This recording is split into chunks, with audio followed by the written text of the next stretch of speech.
Well, hello. This is Rachel with TMC Communications, and we're here today with Jacob LaShot, who is going to be sharing with us about the science of pain as part of a six workshop series over 12 weeks that's free to the public, and you can join Jacob at the Outpatient Therapies for this, or you can watch right here, and we'll also be sharing it again on YouTube as well. So, without further ado, Jacob, you can go for it.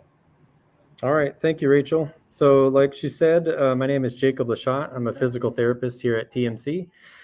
This is an ongoing pain series, just education series. This very first one is on the science of chronic pain, and then the rest are subtopics. So stay tuned for those. Those are online. You can sign up on TMC events. If you click pain, they'll all come up. You can come to one, you can come to all. They'll basically be revolving, so you'll see another one later on in the year if you miss one. And also check out our YouTube channel. Some of them will be loaded up on there, and eventually all of them will be loaded up on there. So anyway, we're here to learn about chronic pain, why it becomes chronic. Quick disclosure, there's some products and resources mentioned in this, but I have no affiliation with them. And then there'll be some resources at the end of the lecture for you to check out. Okay, getting into the nitty gritty. So the goals for this lecture is what is pain and why has chronic pain become different? And understanding how the nervous system changes over time and why that plays a role in your experience now. Also, how to change it back, knowing the tools of how to change it back, ultimately changing the narrative so that you can change your pain experience. Notes about this process, try to keep an open mind. This isn't easy and it's going to be difficult information. This information is a very broad concept though, so it does need to be individualized to each person's pain story. Take these broad concepts and try to turn them into specifically your situation. Try not to take anything personally. Basically, we're going to look at this very objectively, very research-based concepts. But the overall theme here is no brain, no pain. And we'll get into that quite a bit. Try to hold any questions for the end, and when they come up on the stream, we'll answer some of those towards the end. And this is a large concept to try to explain, so have some patience with that process. What is pain? So the technical definition is an unpleasant sensory or emotional experience associated with or resembling actual or underlined potential tissue damage. So pain is a intensely personal experience that's influenced by a lot of varying degrees of things, biological, psychological, social. What we tend to know of pain as being nocioception, but that's not pain by itself. And I'm going to describe that with some pictures and stuff so that it makes sense.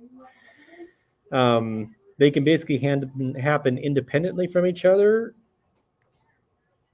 So pain, to further discuss it, it's through individual experiences that individuals can learn as a concept of pain over time, and that guides their overall experience. So when a person has a report of pain, it should be respected. It's their individual personal experience that has basically been a lot of factors that contribute to it. It's there for a reason. It serves as an adaptive role for protection. It makes you learn about overall adverse things to your body and how to function. So we're going to get into the usefulness of pain, despite it being an uncomfortable thing. But the reason I'm doing this is because it is a very expensive problem. Chronic pain is really expensive. In this United States, the most expensive healthcare system on the planet, we actually spend more total dollars on it than heart disease, cancer, and diabetes. So we need to get good at this. Some countries, developed nations, may spend more on it than war. like their total budget for war. So we need to get good at treating chronic pain. So chronic versus acute pain, by standard definition, anything over 6 months tends to be, but basically if the source of pain continues to be present after a certain amount of time and some injury has healed but pain persists, it's basically past its useful time, and that's therefore chronic pain. And understanding the mechanisms of how that happens is important. So the purpose of pain is a signal to warn us of potential damage. It's a protection thing. Basically the organism needs to know something has happened. And eventually it teaches us avoidance. Like, if you burned yourself on the stove, you're not going to touch that hot stove again. That's why it exists. And it's important to let us know when we've been hurt. Pain can come from lots of different places. So nocioception is one thing I was going to describe a little bit in the next slide, but anything mechanical. So a pinprick, sprains, strains, fractures. Inflammation by itself is a chemical source of pain. So inflammation around a joint or a tendon can tell the brain information that something's wrong. The nerve itself is neuropathic pain. And then there's complicated inflammatory responses with our immune system. That can also be a source of pain. And then sometimes we just don't know. It can be a combination of all those things. So nocioception is the actual response of when tissues do feel some mechanical stimulation, like this is showing a pinprick in the skin. That information has to be carried through the nervous system to the brain, and your brain has to make sense of all that. So when we have this very simple picture, this is where we get into problems, because acute pain is this model. Chronic pain is a development of the nervous system changes over time in response to this. And if we keep tackling this problem as if we need to fix this pinprick, that's where we continue to treat the problem poorly. Like I said, it is really complicated.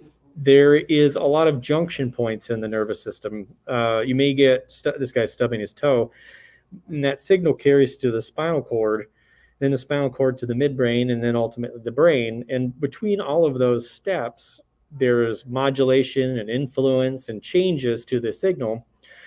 Any one of those can go awry. And then finally, the final step where the brain is, and it has to put together a large picture, is this pain, things can also go awry. As a result, like, we have medications that work on different sections and different parts of the nervous system to promote pain relief. And this is going into more depth on the separate subtopic with medication with our pharmacists who. All right, so there is some pure truths about pain. Pain is not directly related to tissue damage. It doesn't mean more damage means more pain. It's not a measurement of anything. It's basically your brain's best guess at potential damage, and it's not literal. It's like a smoke alarm. Your brain is just trying to give you a warning. Most of the time, the house isn't on fire. It's just maybe something's burning on the stove. And you can go check it out and wave the smoke away, and then that's it. The smoke alarm goes off. But when it comes to pain, basically, if the system has to be warned, the organism has to be warned that something's going on, it modifies itself over time. And that's what happens is, in the sense of chronic pain, is the initial pain source is there, but then the nerves can remember for you. So pain is a learned process over time. The mind and the body are the same. The nervous system totally controls the whole thing here, and it controls the outcome. The different areas of the brain that control emotion or memories or awareness, they all have influence on those separate things, but also have influence on pain, the output of pain. They all have a consideration role in someone experiencing pain. So an initial injury can happen, and the nervous system learns and adjusts and adapts and remodels itself over time. and it's well past its useful time of warning someone, or it's a stronger signal over time, disproportionate to what is actually going on in the tissues. And that's why this is a chronic pain, and it's just not the same structurally or chemically thing as it started out. So yeah, basically the nervous system becomes more sensitive over time to the same problem. It gets heightened, and it learns how to hurt better and responds dramatically to the same stimulus the longer the chronic pain goes on. And the brain's doing this, and the nerve's doing this, and it does it all for your protection, basically to warn you that if you did something before, you need to know that and try not to do those same things that hurt you before. So the International Association for the Study of Pain does have technically like an algorithm here to figure out, has your pain become a chronic situation, and has it changed plasticity? The way we use that in healthcare or science is that something's changing. So when I said nocioception, nocioplastic just means the pain source gradually changes over time. And you can look down the algorithm here, and basically if something that's gone on past a certain amount of time frame, if you think about your pain and you feel like your pain is disproportionately stronger than it ought to be for what you're experiencing, so like somebody that's got a pain intolerance, a cold intolerance, or light touch feels really dramatic painful. Those are kind of concepts there of dramatic pain becoming chronic pain. Why it develops is really complicated. There's a whole lot going on here why the nervous system gradually changes. There can be still that presence of pathology going on, like that injury that you had, but there's all kinds of other factors. Sleep, diet, smoking, stress, overall mental health, which a lot of those are subtopics for this whole pain education series that we're doing, that they get into further depth on how those play a role. Activity levels and lifestyle factors, and your own beliefs and perceptions of the injury or problem or about your body. And I'm going to dig into that a little bit. And all those things influence total inflammation about the body. Anytime you've got inflammation, this is showing peripheral sensitization, basically where the nerve is kind of giving signals from the skin or tissues. And then the next step is central sensitization. That's the spinal cord itself taking in signals.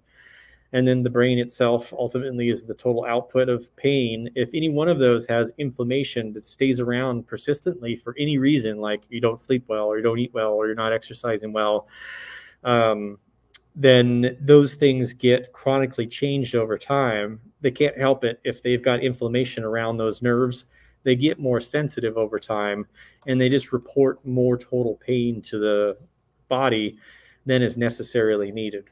So that's part of the whole picture. So to make it more complicated, it could show the same person where they're hurting their foot, and then the signal goes up, and there's really just a lot that goes on in someone's overall pain experience. And each one of these steps needs to be addressed with somebody. Somebody can have one of these, they can have all of these. And that's where you're treating the whole person. You're not just treating the original injury that they had. You need to address their beliefs, culturally, what they believe to be true about what's going on with them, painful memories, and there's something called neurotag, and we're going to get into how your body makes associations with things that used to hurt you. The immune system, they all plays a role in making these nerves gradually change over time. The brain's the most important, though. So when you look at the brain on special imaging called an fMRI, you can kind of see what parts of your brain you're using. So when someone experiences pain, you have kind of expected regions that would highlight like what parts of the body you're using.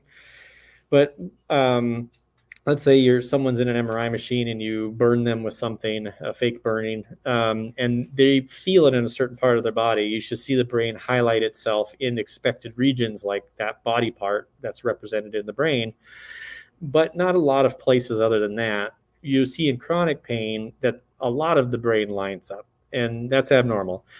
there's that change of the nervous system has happened where it's gradually rewired itself to engage a whole lot of the nervous system over time that doesn't need to be involved at all. And that's what needs to be rewired so that the brain experiences pain in a normal sense. So there's 44 total regions of the brain that all contribute to is this pain. Emotional centers and memory places, movement centers, stimulus centers, amygdala is the fear center.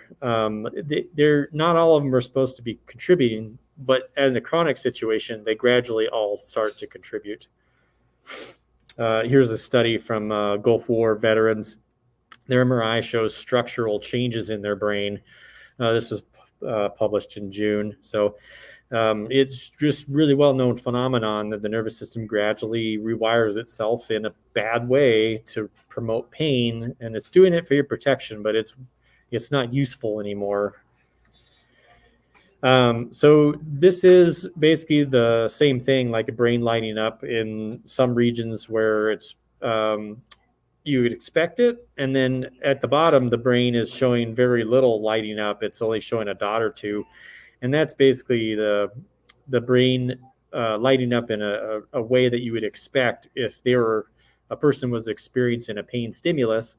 They should light up in expected ways. And this is actually from a study where somebody was unlearning pain. So they started out at the top there with brains that light up quite a bit, and then at the bottom they don't. They basically learned how to not hurt over time. They've trained their nervous system to not respond to the same problem that used to get them. And so all those 44 regions, some of them play a role more than others in certain people, and it can be a different problem in another person.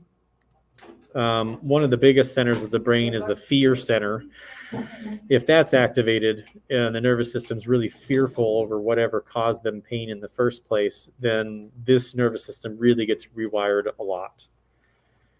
So this is from a literal study on chronic pain patients. Like I said, pain is an experience of the brain only.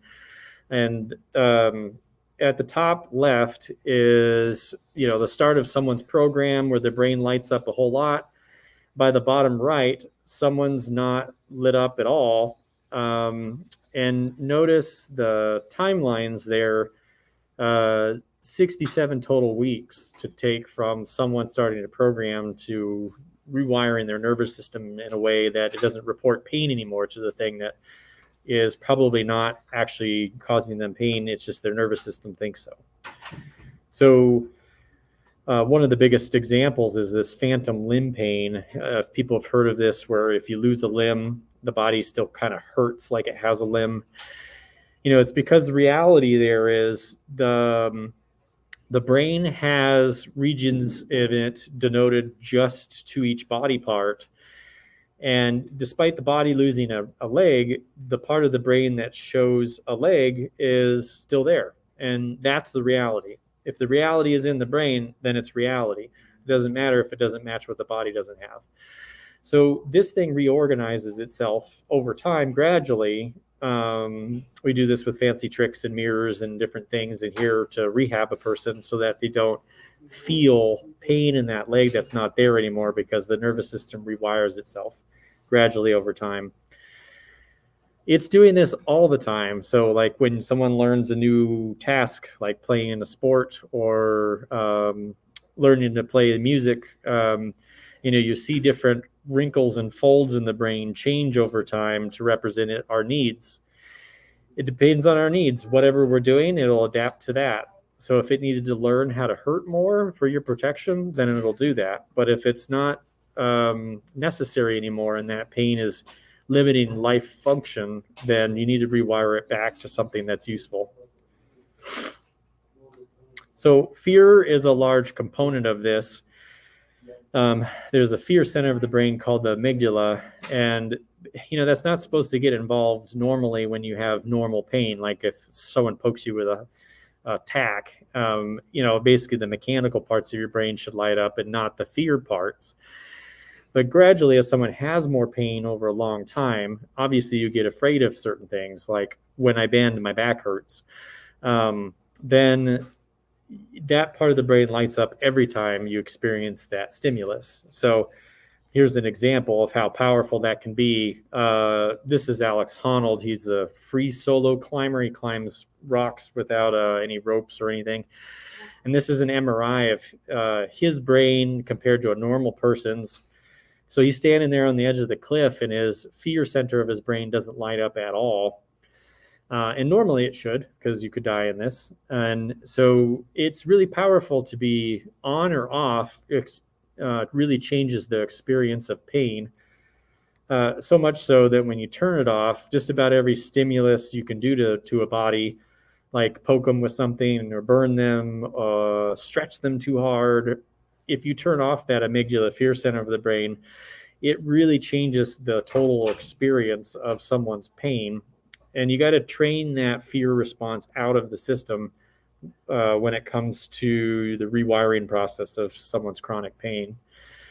So what happens gradually to the nervous system is it just gets more sensitized. You get hurt, something happens. Every time you try to do something, it hurts again, and it just gets a very narrow range there where the fear center of your brain really gets too dramatic over doing little things.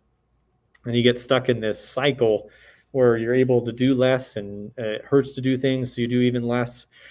You start to fear those things even more, and you just kind of keep yourself in the loop. But if someone can get over the fear component of whatever it is that's keeping them from doing what they want to do,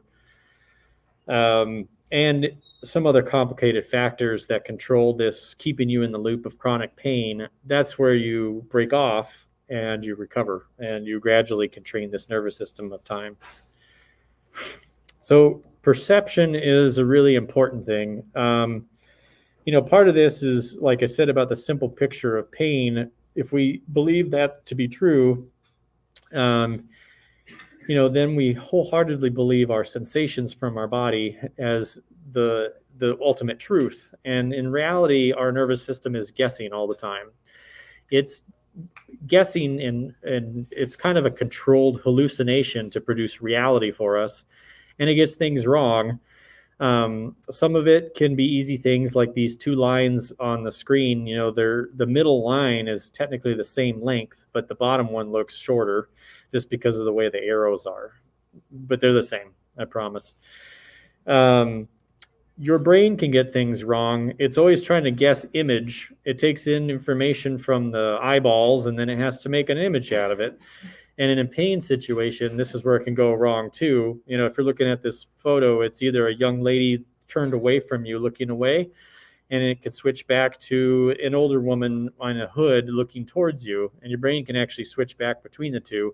But that's because your brain has a hard time of basically putting together this reality. And this is where it can go wrong with pain too. The pain perception can go wrong and gradually trick your nervous system over time. This is the eyeballs getting it wrong. It's not the brain. Basically, if you stare at this long enough, it looks like it's getting bigger. Basically, your eyeballs are tricked to thinking that you're walking into a dark space and they need to expand.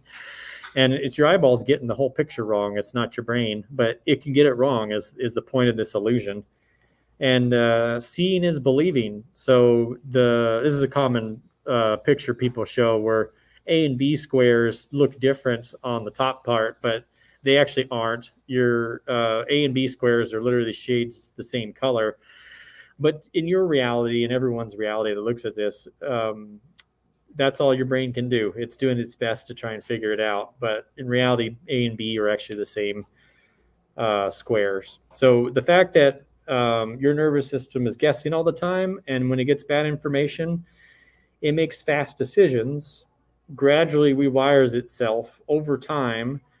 And when that process continues, it continues to be a painful situation. So the brain's kind of a prediction machine. It's always guessing the next step. It has to. But when you violate the prediction, like if there's an error there, it doesn't match what you expected, that's basically what happens with pain. So you can train this over time. Your beliefs about that have a large factor in all of this. So like here's a study with milkshakes. if you lie to people, placebo is kind of a strong thing. Mind over milkshake was a famous one where they told everybody they were getting different milkshakes, and it was kind of randomized who got this low calorie one and who got this high calorie one. In reality, they were getting the same ones. And when you lie to people and tell them this, the ones that got the higher calorie one felt more satisfied and more full, and you would see their blood sugar change and their ghrelin hormones measured less. And the ones that got the lower calorie ones would be hungry later, and they wouldn't be satisfied. And in reality, like, physiological things happened into them purely based on their beliefs that they were getting something different, and they weren't. They got the same one. And this is why challenging perception is really key, because this migraine study, this long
Okay, it appears we've had some sort of technical issue.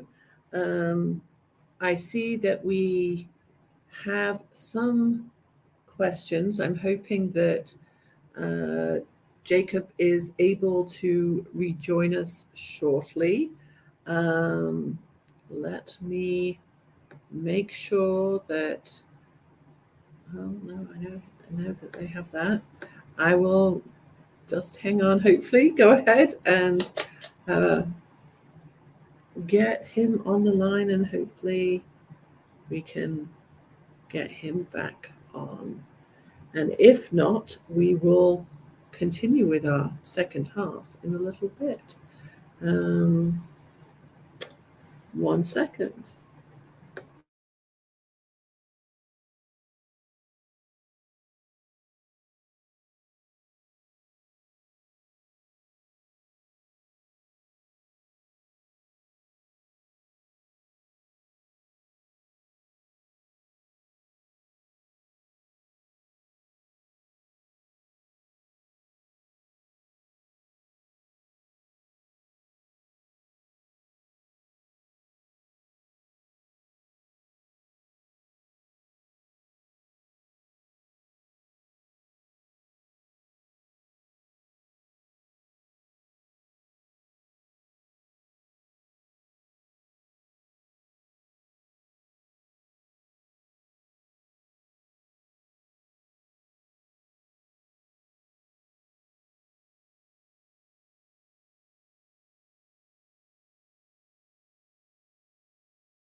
So hopefully we will get Jacob back on shortly. I did see that there were some questions that hopefully he will be able to answer at one point. I know one was about, like, if there was a length of time between when the initial acute incident happens and then you develop the chronic pain, like, is there a length of time? Like, if you've been in chronic pain for several years, can you still retrain your brain to get back. And then we have another question about how do you handle the pain when you've broken your back. I mean, this isn't just about like I think it's what Jacob is saying is that our brain is a very powerful thing, and it's playing tricks on us. I have a call coming in from Jacob. Hang on 1 second. Hi.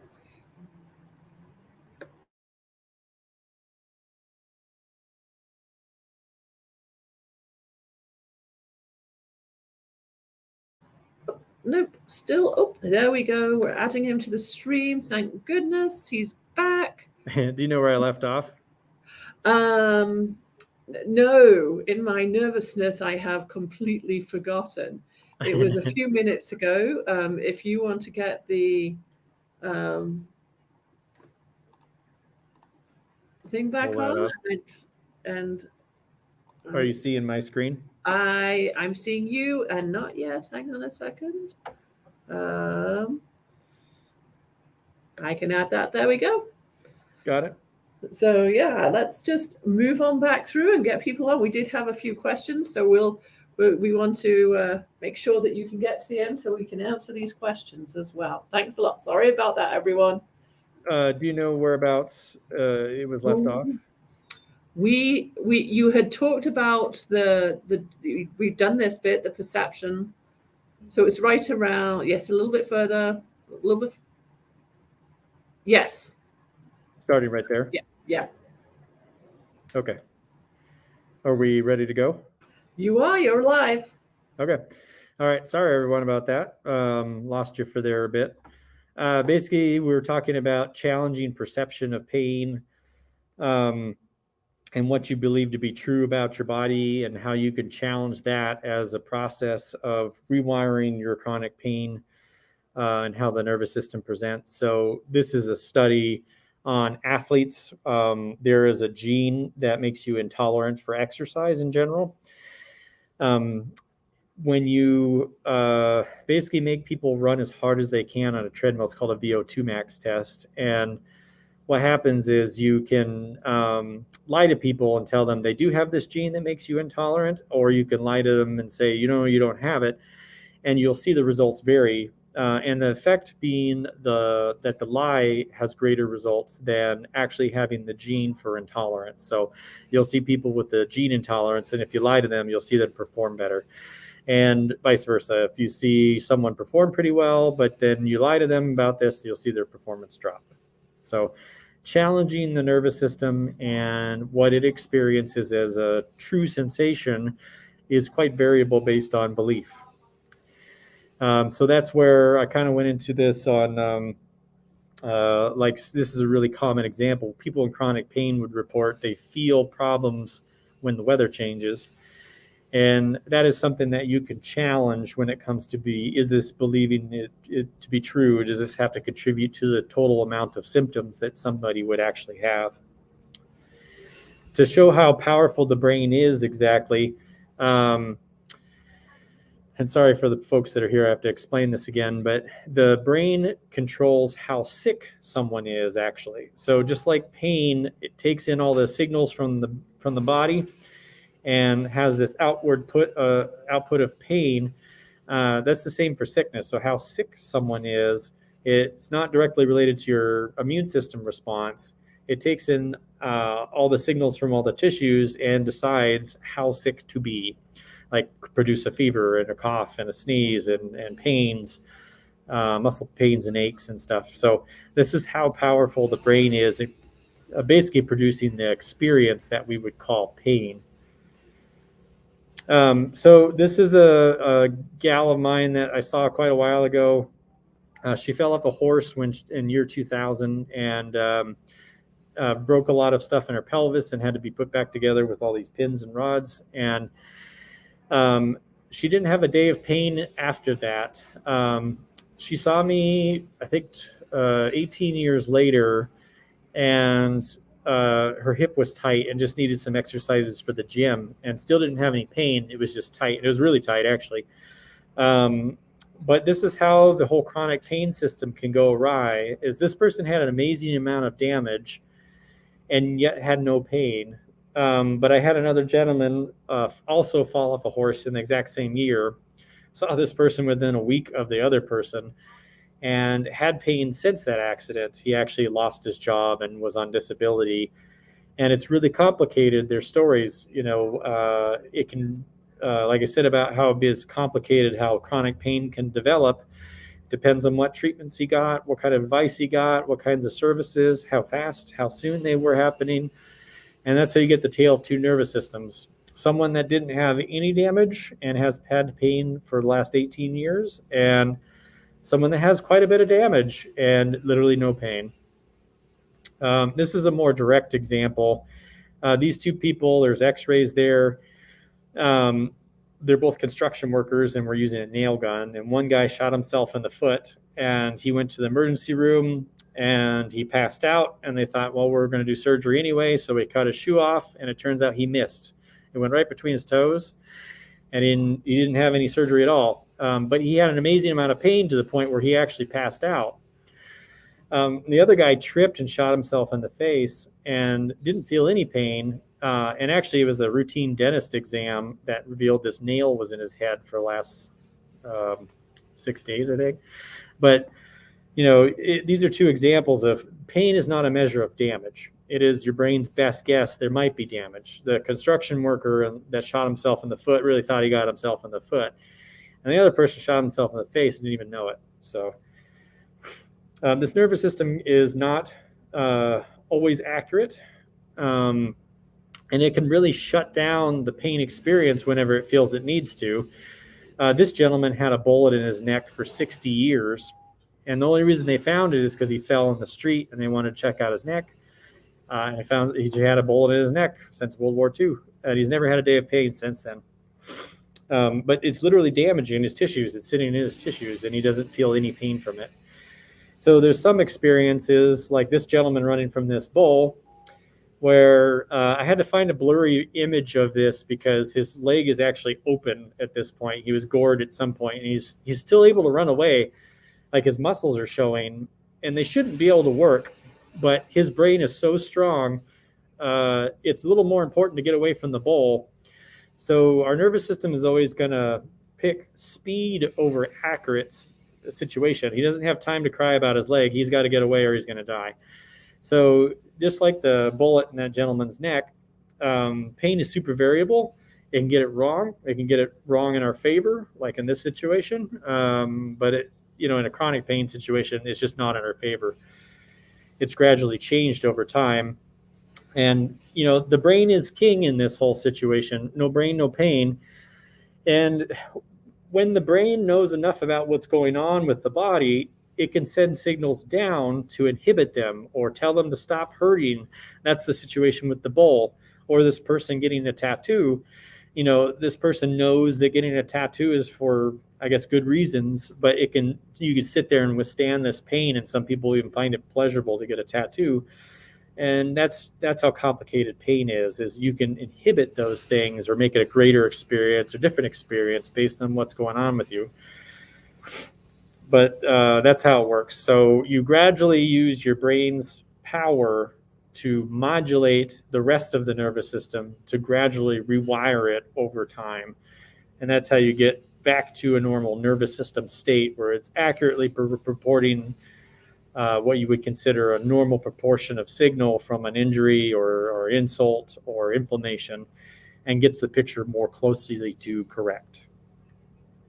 So the health care system can really contribute to this whole problem. Education about your injury or timing of how those things are, like that gentleman that fell off the horse, delayed care or how that care was delivered and how much support someone has. That can be all part of this. So like an example of low back pain being probably one of the most expensive problems in the United States. So that large chunk of that chronic pain total number on one of the very first slides, it can be all of those things that influences whether somebody had an original injury and turns into a chronic situation where everything's changed. Disc injuries are super common. So somebody lifts something heavy and you get a disc pushing on a nerve and it's super intense. The nervous system right around it, there's a structure called the dorsal root ganglion. It gets really super sensitive and it changes dramatically and reporting to the nervous system something's really wrong. Information's a kicker. So it depends on what you're told when you get one of these dramatic herniations pushing on a nerve. Sometimes they're dangerous, like they can actually insult a nerve so bad that you start to lose function in it. But when you take studies of all disc herniations ever and put all together and how often do they actually heal themselves, it's 70% of the time in the first 6 weeks from that injury. The outside wall of a disc is ligaments, and it's basically like spraining an ankle. You stretch it too hard and it pushes on your nerves and it hurts a lot, but ultimately 6 weeks, most of them are supposed to be healed up. And this is the information problem of how the healthcare community can contribute to someone as they tell them you have a herniated disc, and then no other information of how is this going to change, how is this going to heal, how are we going to move on from this, and how normal it is. So if I take MRIs of people that have never had any back pain ever, you pick an age bracket there, let's say 50 years old right there in the middle, 80% of them never had any pain, show disc degeneration. Or 56% of them have some height loss, 60% of them have disc bulges, and these are just normal findings on MRIs. So, being told you have a herniation feels like the curse of death to someone, and if they just carry that on, have a fear component to their nervous system, start doing less over time, believing that every time you bend or sit or feel that pain that you're experiencing more total disc herniation and that you're worsening your problem, that's where the nervous system really gets involved in chronically changing over time. And this is how the healthcare community really influences how that can change in a person. Lack of information is one of those things. Like if we're talking about specifically back pain, these are MRIs of twins. They're twins, but they do different things for a living. One's a farmer, or say one's a sales manager and sits a lot. And I would say most patients say, well, my back hurts because all that lifting I did when I was on the farm when I was 20. In reality, like when you take MRIs of people over a lifetime, it seems like activity actually helps the spine quite a bit. You see no differences in disc degeneration. You might even see increases in disc height and robustness. And changing people's beliefs about what they can do with their back is part of the whole thing. Like exercise being bad for your back. When it hurts, it's really hard not to believe that. But walking and running programs, when I MRI people, their lumbar discs, you'll actually see their height increase in response to that kind of exercise. Discs are use it or lose it too, just like muscles. If you go to the gym and stress your muscles, you end up with bigger muscles gradually over time, and discs aren't any different. So the impact of running, if someone's had disc injuries, they believe the impact is bad for them. In reality, that it's not. And so the advice must change from a healthcare standpoint.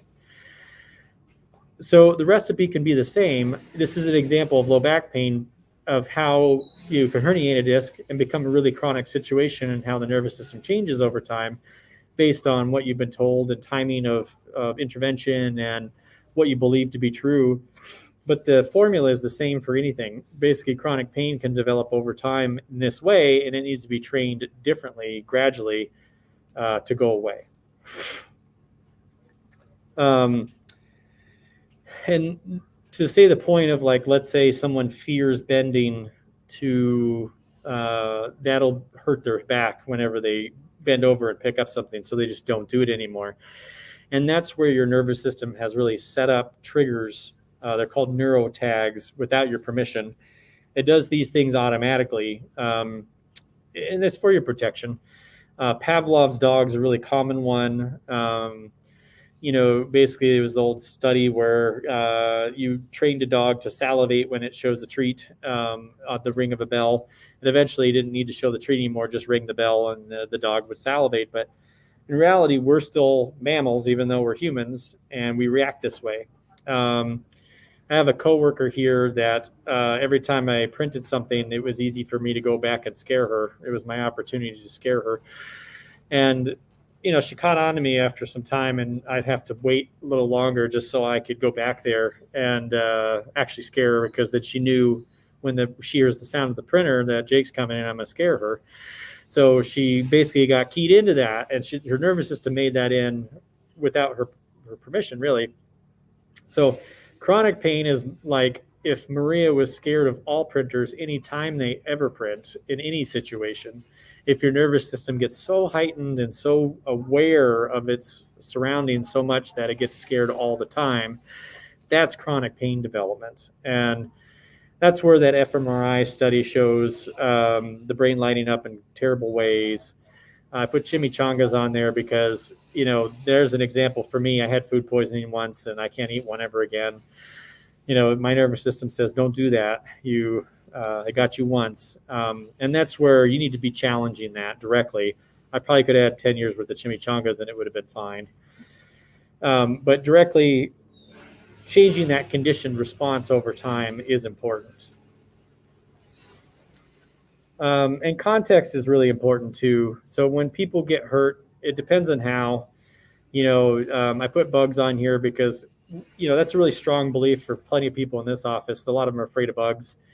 I would say as American, we're grossed out by eating bugs, but in some cultures, these are fly burgers. They're fried up fly burgers, and they find them tasty. So your belief in something can really drive someone's total experience, and you need to change based on what you believe to be true, the context of how you got injured. I'm going to actually skip a couple of slides. So one of the subsections of our chronic pain talk here is on activity and lifestyle. And basically when you hurt, you stop moving so much. And, there's basically a dosage of exercise that's super necessary to help change the nervous system over time. And, that's actually part of the stimulus there. If you can challenge directly the physical things that have bothered you and try not to believe what's true about what you're experiencing in your body, that's where things actually get to change. But this is complicated. It can't be done in just isolation. Inflammation can hang out around tissues and make them sensitive really over time. And if we inhibit that process too much, like taking a lot of ibuprofen and not moving a whole lot, you'll just see chronic pain develop pretty dramatically. And then you got really a low amount of room for actually doing things. So you've sensitized that nervous system so much that basically every time you try and tackle a project like doing yard work, let's say, your back hurts. And so changing your tolerance and your total capacity for doing things is part of that. Some of it's your belief that you can do those things, and then physically putting in the work. Most people hang out in the circled area where you're below what's actually making your body hurt. Like using the cognitive part of you could say, I could probably bend over and pick up a pencil, and that wouldn't cause any actually true tissue damage enough to damage my back and produce pain. But yet in a chronic pain scenario, you actually feel pain. Well, that's where challenging the system makes sense. If say you're picking up 400 pounds, yeah, okay, then that can hurt your spine. But if it's just a pencil and you have this dramatic pain response, that's where you need to increase your capacity and work your tissues enough that you actually make them robust to tolerate those loads, and also believe that you can tolerate those loads, and then things can change. Muscle is use it or lose it. So that's part of the big picture. These are cross sections of people's thighs. One's going to hurt if they just don't have enough muscle to them to do what they want to do. If you've lowered your capacity, so MRI of midsections of people's thighs, the person at the top is a 40-year-old triathlete, and at the bottom is a 70-year-old triathlete, and they look similar in muscle density. What you're seeing in the middle there is a femur, and then there's some whiter tissue, and that's fat. But the person in the middle is actually the same age as the person at the bottom and does not exercise, and you can see a lot of fat and changes in muscle. And on the left, you could see the same person from age 25 to 63 lose muscle over time. And then some of that's gradual and normal. But that can contribute to you having a total hand in how much your chronic pain develops over time. Challenging that's really healthy. Like this gal's local here in Tucson, she's got a fusion in her spine where pins and rods hold it together. And she does these Spartan races where they're 13 miles worth of obstacle courses. And if she's not doing them, then she hurts more. So there's an example of a powerful person doing cool things, but believe those things to be true because this lady was actually mad. She couldn't get out of a chair. And now obviously she can get out of a chair because she can lift this heavy weight. But the idea is, someone had low capacity for doing things. She challenged her beliefs, and the research is right there. People can do powerlifting and use that exercise as a complement to pain education and gradually change people with chronic low back pain over time. Powerlifting can change chronic low back pain over time. So I'm actually going to skip ahead because I talked about a fair amount of this. So getting to wrapping up, trust the process. It's healthy to challenge what you believe to be true about your sensations and what you're experiencing, but be smart about the process. Don't go tackle it full forward and, do all your yard work in one day, or go hit the gym aggressively right now. Gradually make it pay off over time. You do need to show your body that it can do those things like contradictions and that you can do these things and not hurt yourself, and stay objective about that. Approach it in a very objective way. And progress is not going to be a straight line. It's going to be kind of boom and bust. I would say one helpful thing is not having a perception of being a victim of your past injuries and in accepting more or less what has happened and moving on from that is really strong. The nervous system, it is trying its best. There is that saying, it's all in your head. And, that's not a useful or helpful thing. It's real if you can feel it, and that's the end of the story. But you're going to have to use your brain to change a lot of this. And, you can have brain fog with all of this. Your nervous system takes a ton of calories to run. And if you're making your brain that's supposed to be doing other things, and take it and make it think about just pain all by itself, it doesn't make you good at anything else. It makes you confused. It makes you forget things. It makes you tired. And believe it or not, that's kind of the normal story for someone that's in chronic pain. So definitely don't feel bad about that. So where we go from here, how you change that nervous system over time, it's got to come all together. You got to check all the boxes. These are all subtopics that are part of this persistent pain series. Exercise, sleep, diet, mental health, all of those things are all part of the subsections that are just too much total content to talk in this one section. This is mostly about how the science of pain and education can help you change your beliefs so that you can get going and get moving. And then you got to put the rest into work.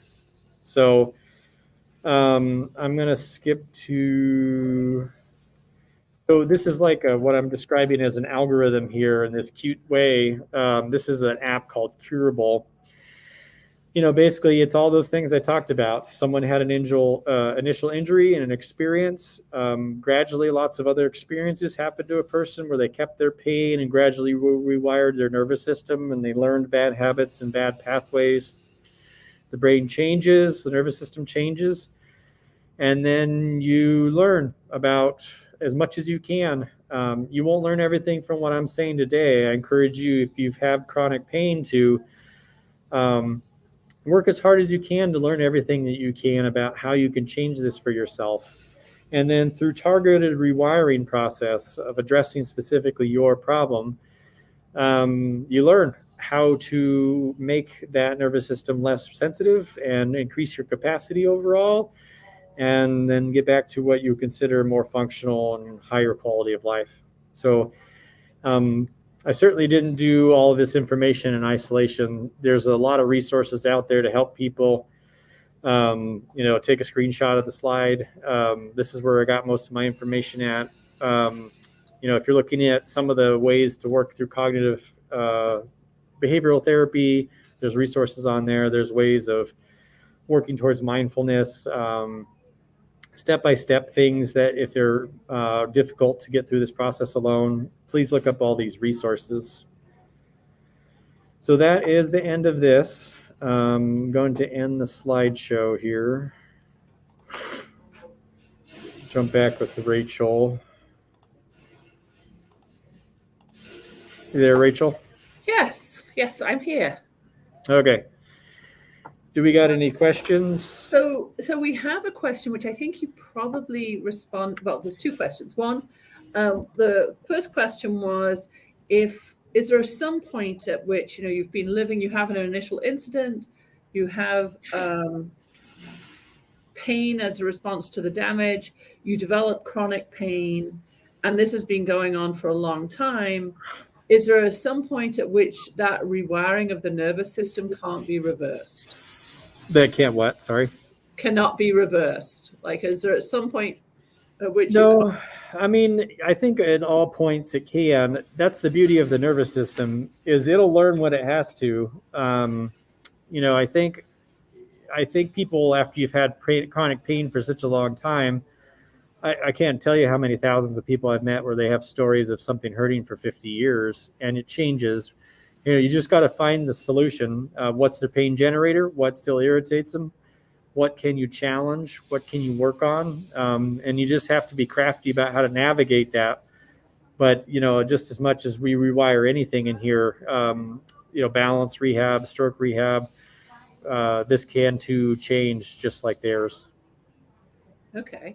So you need to work, basically, it sounds like, if you've had chronic pain, or if you're having chronic pain, you need to work with some people who are willing to try different ways of looking at, okay, how can we rewire that system? And the first step is just recognizing that you can rewire your nervous system, that plasticity of our brains is both can be a cruel thing, but also a very good thing. And this is, you can unlearn it. Yes. And then we had another question, which I think you kind of addressed, is one of our folks said, they had broken lumbar, their third, fourth, and fifth lumbar areas, and how do you begin to treat that pain? It's broken. Broken. Yeah, I mean, if current imaging shows, you have an actual broken bone, obviously that's got to stabilize and healing, whether or not it's naturally in the body or surgically, like fusion. But the thing is, things heal.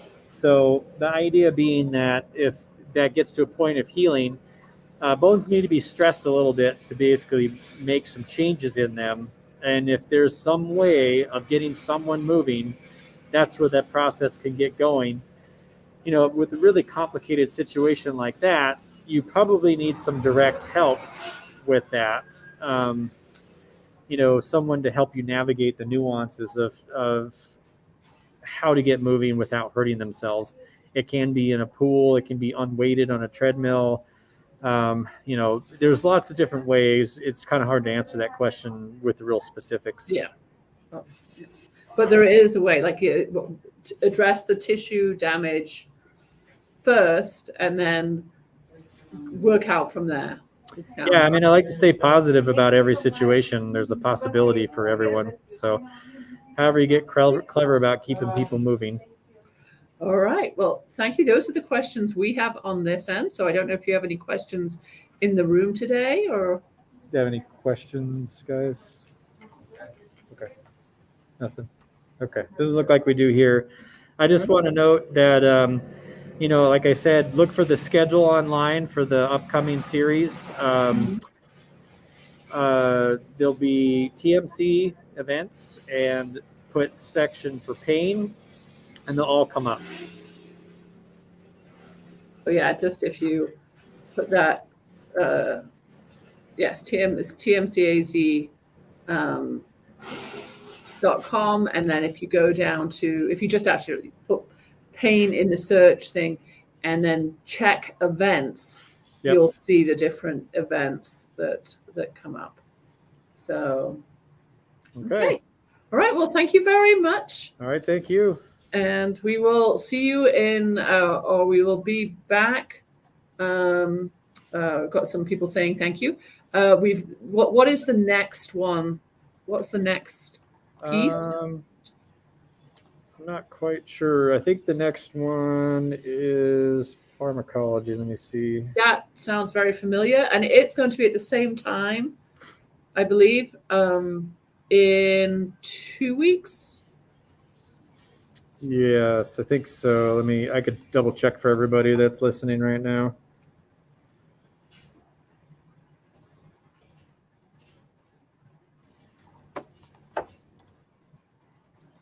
You guys can get going if you want. I'm just answering this for these folks.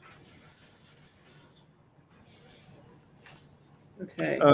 We've got... It's 2 weeks time, and it's the relationship. Yeah, September 28th. Yeah, relationship between nutrition and pain, and that's with Mary Maladi, who is director of our employee wellness, I believe, and she is also a registered dietitian. So she is always full of some great input. So that would be a great one to come along to. And then if you want to be there in person, you can sign up online on the persistent. If you put in persistent pain, it's going to take you right to it, into the search engine. So, all right. Well, thank you very much, Jacob. Right. And we'll be back in a couple weeks' time. Thank you. All right. Bye, everyone. Bye.